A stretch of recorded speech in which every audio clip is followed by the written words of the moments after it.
Want to find a post you liked on Instagram?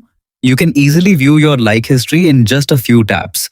Instagram keeps a record of the posts you've liked, making it simple to revisit your favorite content. Start by opening the Instagram app and tapping your profile icon in the bottom right corner.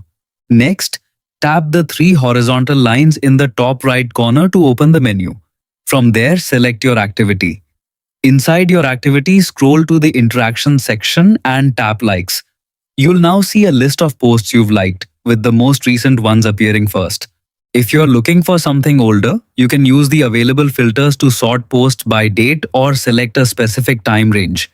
Keep in mind that if you've removed your like from a post, or if the original post has been deleted or made private, it won't appear in your like history.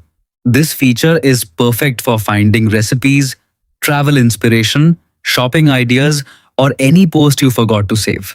Instead of searching through your feed, you can quickly access everything you've liked in one place. That's it.